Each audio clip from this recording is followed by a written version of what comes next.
नमस्कार मंडळी. आज माझा नवरा ट्रेनर नाही, एकदम राक्षस कोच बनलाय. जिममध्ये मशीनपेक्षा ह्याचं तोंड जास्त भारी आहे. आज करूया हॅमस्ट्रिंग आणि बॅक वर्कआउट. काय डेडली कॉम्बिनेशन आहे हो. पहिली एक्सरसाइज सीटेड लेग कर्ल. ही मशीन म्हणजे नुसती टॉर्चर चेअर हो.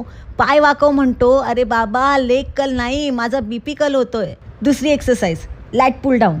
बार स्ट्रॉंग धर म्हणतो, इतकं धरायला सांगतो जसं मी संसार धरून ठेवला आहे त्याचा.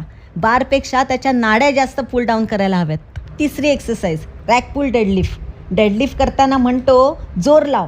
खरं सांगते रे बाबा, बार उचलणं सोपं आहे, पण ह्याचा ॲटिट्यूड नको रे नको.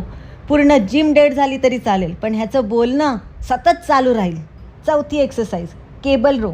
रोज जोरात कर म्हणतो, अरे रो इथे करायचं, केबल मी ओढते, पण माझ्या नशिबाची वायरच कट झाली आहे. पाचवी exercise prone leg curl. Curl करताना तो मागे उभा राहून असा ओरडतो की जसं ह्याने माझं ऑनलाईन शॉपिंग बिल पाहिलं आहे. लेग कर्ल नाही, माझं फ्युचर कर्ल करून टाकलं याने. सहावी एक्सरसाइज सीटेड रो. रो तर रोज मी भांडून करते, जिममध्ये पण तोच रो रिपीट. सीटेड रो करताना मला असं वाटतं चेअर बदलते, पण नवऱ्याचा स्वभाव नाही हो. मंडळी, माझा नवरा खरंच राक्षस कोच आहे हो.